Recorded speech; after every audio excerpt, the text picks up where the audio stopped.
Praise the lord. నిరీక్షణ కర్తయగు యేసు క్రీస్తు ప్రభుల వారి పరిశుద్ధ నామములో మీకు రక్షణ ఆనందము, ఆత్మాభిషేకము, ఆత్మానందమును అనుభవించుదురుగాక. ఈ దినపు యేసయ్య జీవపు మాట 42వ కీర్తన 5వ చరణం.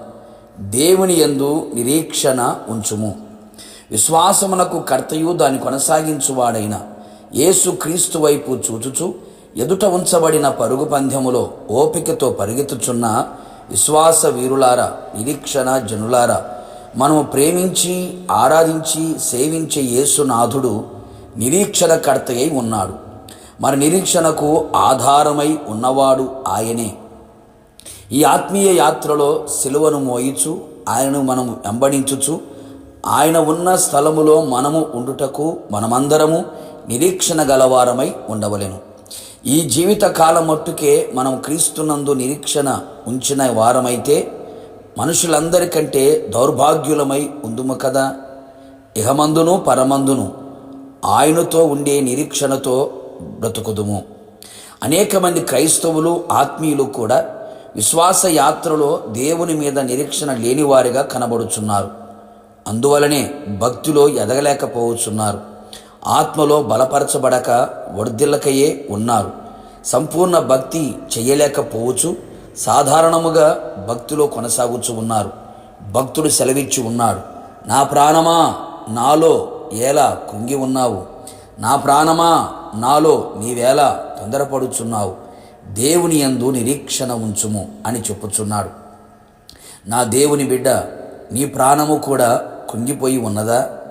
తొందరపడుచున్నదా? నీలో కరిగిపోవచ్చున్నదా? దేవుని మీద నిరీక్షణ లేకయే కదా. ఆలోచించుము. నీ జీవితంలో ఎదురైన పరిస్థితులలో నిన్ను కృంగదీసి ఉన్నాయా? ఏ పరిస్థితులలో ఓడిపోయి అపజయములతో ఉన్నావు? నీ ఆశలన్నీ భంగముగా మారినా నిరాశలో నిలిచిపోయావా?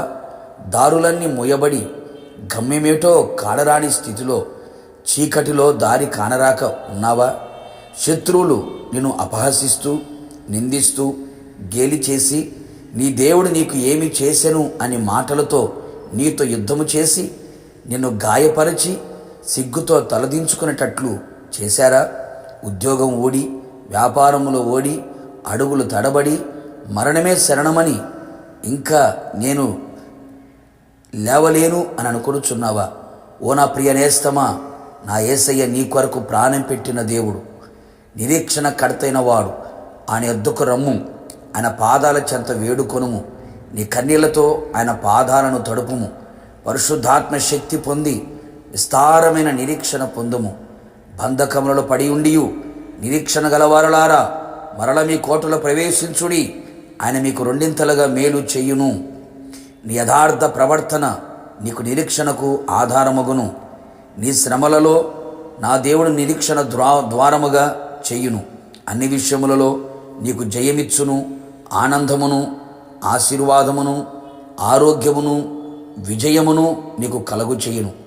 ఆయన ఆగమమునకు నిన్ను సిద్ధపరచును. ఆయన యందు నిరీక్షణ పెట్టుకొనిన వాడు సిగ్గుపడడు. ప్రార్థన. పరిశుద్ధతలో మహనీయుడైన యేసయ్య, నీ పరిశుద్ధమైన పాదములకి కృతజ్ఞతాస్తుతులు చెల్లించుచు ఉన్నాం. మరొక్కసారి మీ పాదముల చెంతకు చేరి మిమ్మల్ని స్తుతించే భాగ్యమును అనుగ్రహించారు. ఇప్పటికే అనేక మంది జీవితాల్లో కృంగిపోయిన వారిగా, తొందర పడుచున్న వారిగా, కరిగిపోయిన వారిగా కనబడుతూ ఉండగా వారిని యందు నిరీక్షణ ఉంచున్నట్లుగా మరొక్కసారి మీ మాటలు మాకు ధైర్యాన్ని కలుగు చేశాయి.